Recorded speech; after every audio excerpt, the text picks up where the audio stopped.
There's something about the mix of fame, power, and scandal that creates a narrative too compelling to ignore. Is being Puff.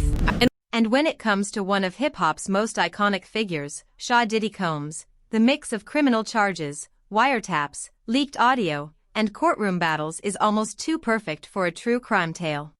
Audio has surfaced as part of a lawsuit that accuses Christian Holmes, Sean Diddy Combs' son, of sexual assault. The music mogul is not accused of sexual assault in the lawsuit, but is included over allegations of liability and aiding and abetting. The lawsuit cites audio from a makeshift recording studio on the yacht where the alleged assault happened. This is the latest in a series of lawsuits filed against the rap mogul and businessman. Both men, father and son, deny the allegations against them.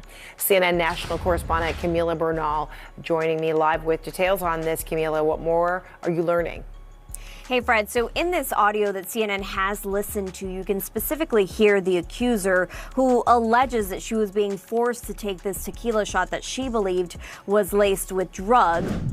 In a moment of courtroom tension, Diddy's legal battle seems to have reached a breaking point.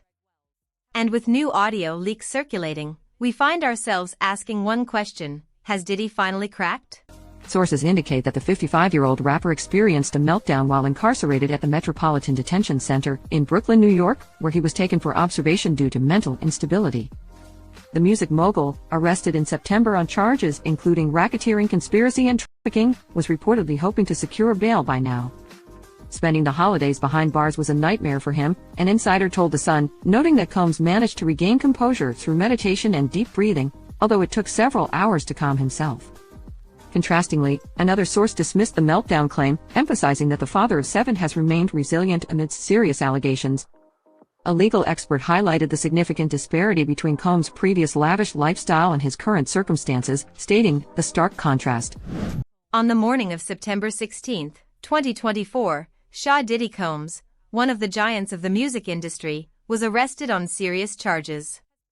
The U.S. Justice Department unsealed charges against Combs on Tuesday that alleged he abused, threatened, and coerced women and others around him to fulfill his sexual desires, protect his reputation, and conceal his conduct. Prosecutors said that Combs, that's P. Diddy, that's his real name, carried out his scheme by relying on the employees, resources, and influence of the multifaceted business empire that he led and controlled, creating a criminal enterprise whose members and associates engaged in and attempted to engage in, among other crimes, sex trafficking, forced labor, kidnapping, arson, bribery, and obstruction of justice. Prosecutors say that in times relevant to the indictment, Combs engaged in persistent and pervasive pattern of abuse towards women and other individuals. The abuse was at times verbal, emotional, physical, and sexual. Racketeering, sexual abuse, and sex trafficking were just a few of the accusations made, painting a dark picture of abuse and control within the corridors of power in the entertainment industry. Sure, so I think we all saw those headlines back in November 2023 of Cassie Ventura filing her lawsuit against P. Diddy. That's what got all of this steam rolling. And I've been following the case since then. And obviously we've seen in recent months there have been so many lawsuits against Diddy accusing him of drugging, and more than 40 of those, and a lot of them do date back to the 90s. So I've been looking into that area of his career in particular, trying to find out more about the makings of P. Diddy, or Puff Daddy, as he was known back then, and trying to find out from people who used to work with him and people in his inner circle, were there potentially early warning signs about some of the allegations that we're seeing now? And as I mentioned, some of these allegations of drugging and assault do go right back to the start of his career in the 1990s. It's not just the case itself that has turned heads, it's the way information continues to trickle out in waves that stir up not only suspicions but also intrigue. So we told you from the jump that baby oil was a big thing in the whole Diddy scandal, that the Fed seized 1,000 bottles of baby oil. And it is the thing that people have talked so much about because it was such a bizarre... It's so odd. And remember, we spoke with Mark Agnivolo, his lawyer, on one of our documentaries, The Downfall of Diddy, on Tubi. And we asked him about it. and he didn't quite know what to say about it. You know, He kind of made a joke he about kind of it. made a joke about it. Right. But now we know at least what one of the accusers in a civil lawsuit, A brand new accuser. a brand new one, is saying the purpose of the baby oil, and it's not what we thought. No, this accuser, who is filed as a John Doe, says that the baby oil was laced. A new piece of audio has surfaced, igniting a firestorm of debate across social media. This audio, while not officially verified, is believed to feature not only Diddy but a number of high-profile figures, including Meek Mill and Beyoncé, speaking on the allegations surrounding the rapper. Beyoncé's audio leak admits participation in Diddy's parties. Are these signs she was involved all along? Recently, an audio recording of Beyoncé was accidentally leaked, revealing that she not only admitted to frequently attending Diddy's parties, but also claimed that those who were harmed weren't entirely innocent. She stated that everyone who attended the parties did so voluntarily, insisting that no one was forced. She even suggested that any harm they suffered was ultimately their own doing. It's not only the content of the audio that captivates listeners and raises eyebrows, but also the fact that it has been leaked at such a crucial time in his trial preparations. Now, the emergency hospital visit came just hours after federal prosecutors slapped him with a superseding indictment in his federal sex trafficking RICO case, adding 2 more victims and extending the time period for investigators from 2008 going back to 2004, meaning they have 4 more years in order to continue investigating possible additional allegations. Now, all of this taking place, as it seems every week, there's another docuseries or documentary being cranked out about Diddy, which criminal defense attorneys who try cases in the Southern District here at the federal courthouse tell me can possibly taint potential juries that are going to hear this case when it gets going in May. Now, he will be back in the criminal case here in this courthouse in about 2 weeks. Is the latest audio leak the crack that finally shatters the enigmatic facade of hip-hop's most powerful mogul? P. Diddy leaves the Metropolitan Detention Center jail in Brooklyn. New reports say he was taken to the hospital for a few hours last week to get an MRI. We're just now learning about this, though, because Diddy was taken from the jail late at night, actually using the cover of darkness to keep his trip on the down low. Is the latest audio leak the crack that finally shatters the enigmatic facade of hip-hop's most powerful mogul? The lawsuits against Sean Diddy Combs continues to stack up, and it should be no surprise at all who the latest batch is coming from. That, of course, being Texas-based attorney Tony Buzbee. Now, Buzbee made his mission clear back in October that his firm plans to file more than 100 lawsuits against the disgraced mogul. But now he's in a rush to meet a March 1st deadline. Why? Because that's the last day the law in New York allows victims of past sexual assault file civil lawsuits despite the statute of limitations being up. So let's break down the latest allegations. Now, we have to mention these accusers did not use their real names in the court filings. Instead, they are referred to as Jane or John Doe. In John Doe's complaint, he alleges he was drugged and sexually assaulted at an after-party in Los Angeles in 2015. In one of the most captivating true crime sagas to hit the headlines, Sha Diddy Combs now finds himself embroiled in a case that defies expectations and challenges the very fabric of celebrity power. Let's continue our attention to a major headline taking place in New York City and the pre-trial hearing continuing on in this Sean Diddy Combs case. A pre-trial hearing taking place some 138 days before trial. Let's be joined right now here on the ground in New York by Fox 5's Lisa Evers. Lisa, thank you so much for joining us here on Live Now from Fox. What can you tell us about what took place inside that courtroom today? Well, Andy, everything so far is going very smoothly, but you can be sure that's going to change in the months ahead as they get close to that May trial date. But Sean Diddy Combs got a break today from the dismal lockdown atmosphere of the Metropolitan Detention Center in Brooklyn by appearing here in federal court for this pretrial hearing.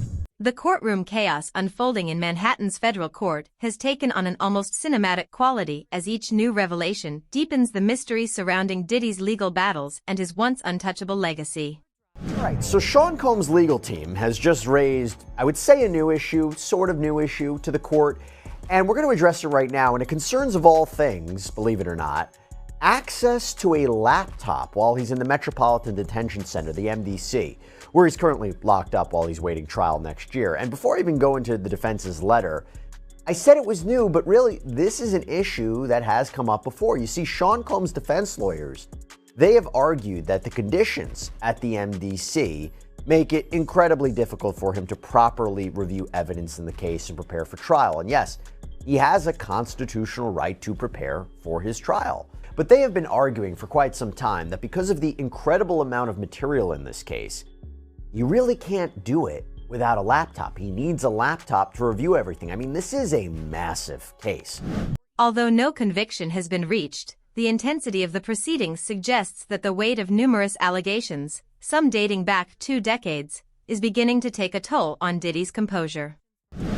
Other artists and executives at the label would request for women across the states to be flown into the studio for sex. And it wasn't uncommon to fly women in from around the country. Well, not around the country, but they could be like a 2-3 hour flight away type of thing. To have sex with people in the studio. Legal experts note that the intensity of courtroom drama in high-profile cases can sometimes lead to emotional outbursts, which in turn shift public perception and add a layer of unpredictability to the proceedings. The latest indictment, which now includes 3 counts accusing Diddy of trafficking and exploiting at least 3 women, casts a long shadow over his career.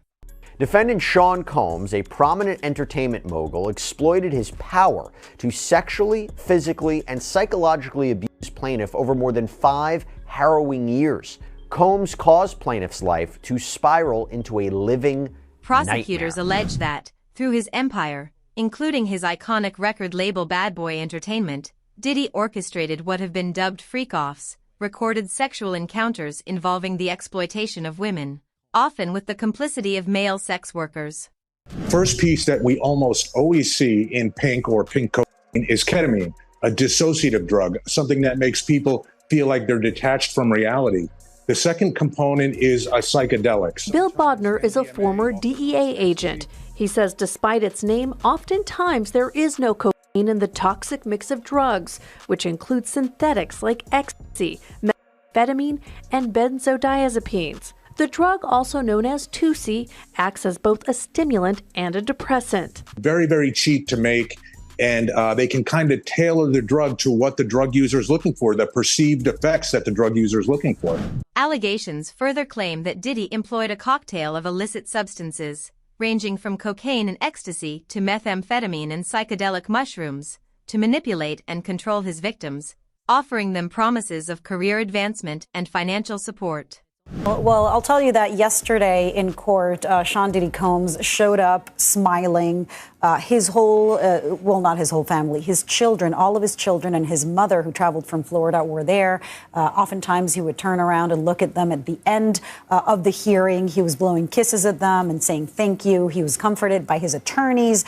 It was odd to see him smile so much. It seemed like he was optimistic, and many of us were wondering whether he would be bailed out. But there is still a bail appeal pending in his case after a judge had rejected a $50 million bail package.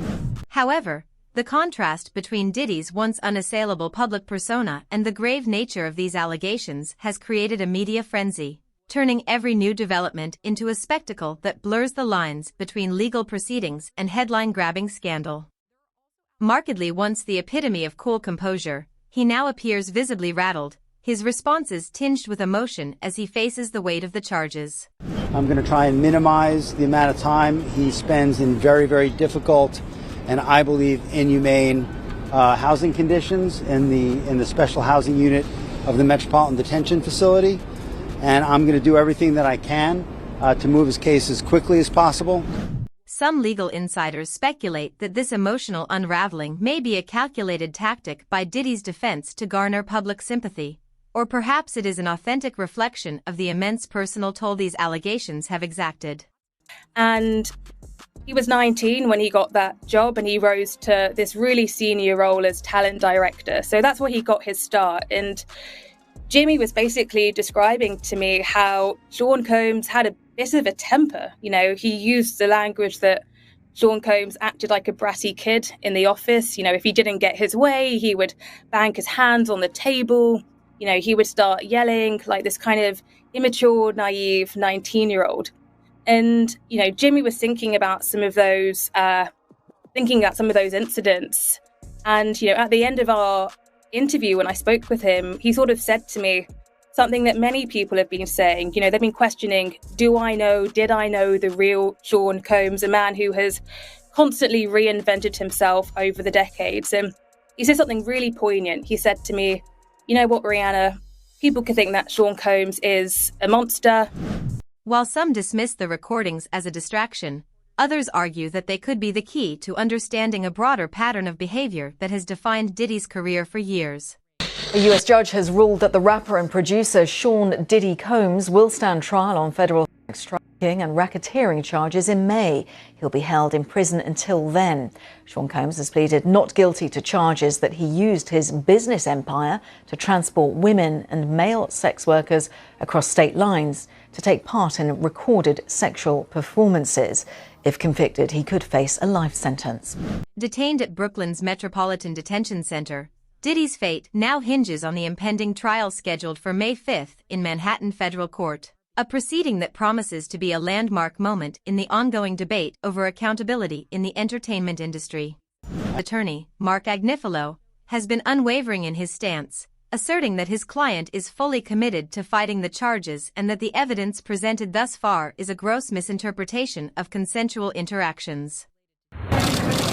Sean Combs' son Christian, known professionally as King Combs, held his grandmother's hand as they left the courthouse with his other siblings. We want to hear from you. Anything you want to say at this point. Judge Arun Subramanian acknowledged that his mother Janice Combs came from Florida for her son and that his kids also traveled to be in the same courtroom with him. Combs' attorney Anthony Rico sat by his side throughout the proceeding. He's handling the appeal of his bail denial, which is a separate case in the appeals court. He's making an adjustment.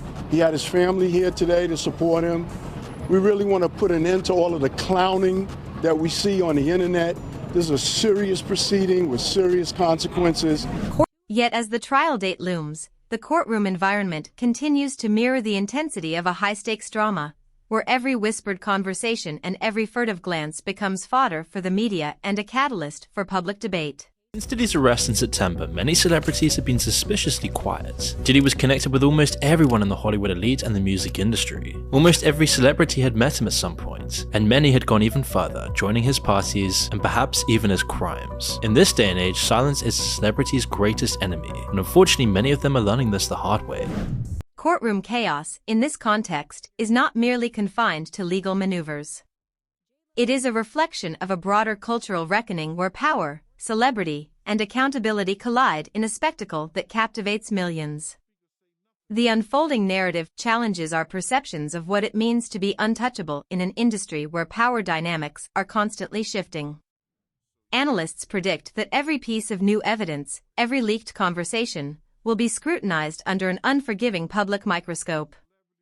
The outcome could redefine not only Diddy's legacy but also the standards by which power and accountability are measured in the entertainment world. This case will alter Hollywood's power dynamics. This is the first time that I'm speaking about it. It's something that I'll never forget, actually. It's the brand new interview that could blow the Diddy case wide open. He was responsible for Diddy's day-to-day life, so he is able to provide a lot of information about what that life was like. He goes into detail on extensive drug use. For the first time, Diddy's senior executive assistant, Phil Pines, is revealing what he witnessed for 3 years while working for the jailed music mogul. I think my life changed a lot from that day, and I've never really recovered from it.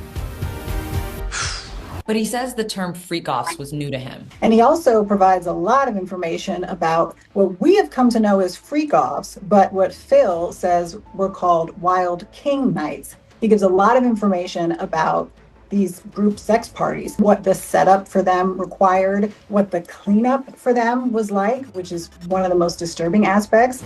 We did not realize the extent of the darkness. Journalist Mara Escampo interviewed the Diddy insider, who sued his former boss, alleging sexual harassment and sexual battery in this 32-page civil suit filed in LA. And I know you said he explained all of the items that were involved in these Wild King nights. Did he mention who would participate as well? A lot of them were unknown to him. He did mention that a lot of the women were very, very young as 20, not underage, but certainly young women. Did Phil explain why he's speaking out now? He said he's speaking out because he believes Diddy's a predator. He wants accountability, and he doesn't want someone like this to run unchecked in the future. The highly anticipated 30-minute sit-down interview airs tonight after the two-part finale of ID Discovery's bombshell 4-part docuseries, The Fall of Diddy. The federal indictment says that these sex parties were filmed, and one of Phil's key responsibilities was to delete those. He was to scrub any digital video evidence of these events. Why? Because these are the same devices that other people in Diddy's life were using. He said, "I'm Puff Daddy, I'll eat your face off." If you're hungry for every twist in this labyrinth of rumors and revelations, make sure to hit that like button, subscribe, and turn on notifications, because the truth is coming, and you won't want to miss a moment of it.